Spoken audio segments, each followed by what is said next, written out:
Alright, so nandito tayo ulit kasi meron nag-comment si GoFam DJ Ian. Paano daw yung 17 kilos sa isang hektarya. So ito kasi nakikita nyo, isang hektarya to. Tong experiment area natin, tong testing area natin. Kasama yung ating punlaan doon. So ang gagawin mo pag ganyan is nasa 25 to 30 cm yung pagitan. Imaginin mo na lang kapag inapakan mo yung lupa, yung tubig, is hindi mo maapakan yung dalawang pananim. Ayan o. Kita mo dyan. Pag ganyan siya. Try ko kasi liwanag dito, hindi ko makita. Ayan siya o. Ayan. Tayo dito. Ayan. Sobra-sobra na yan talaga, promise. Tapos yung bawat tusok is nasa, actually dalaw-dalaw pa nga yan eh. Bawat pananim dalawa. Ang key lang dyan is dapat siguradong maganda yung ano mo, yung punla mo. So kung paano yung magandang punla, panoorin mo na lang yung mga previous video natin kung paano yung naging preparation natin dito.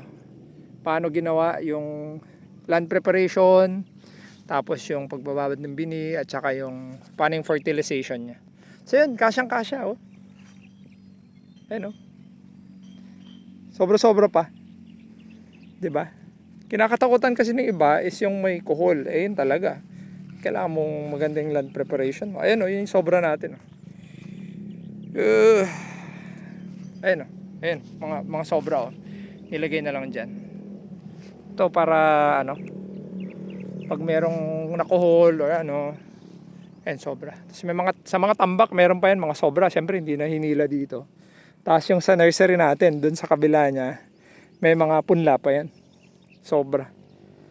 And pati dun sa likod. So far, so good. Diba? Ayos na ayos. Diba? Alright, so comment down below lang kung meron kayong mga better na practice sa atin yung diskarte, may mali ba sa ginagawa natin. Diba? So, ganun lang naman. Ganun lang. Go fam. Alright, so praying na maging maganda ang ani natin. Kahit kayo din, o diba? So ganun lang naman yan eh. Kasi pag tama yung simula mo, malaking probability na maging maganda yung result. Pero pag simula pa lang, sa punla pa lang, sa land preparation pa lang, mali na, wag mo nang asahan na makuha mo yung ano, yung maximum yield nung pananim mo. So tama, merong nag-comment. Kailangan lang talaga tutukan. Yun eh. 'Di ba? So, hindi lang tutok. Siyempre, dapat alam mo din kung anong ginagawa mo. Kasi kahit tutok ka ng tutok, pag di mo din alam ginagawa mo, ala din.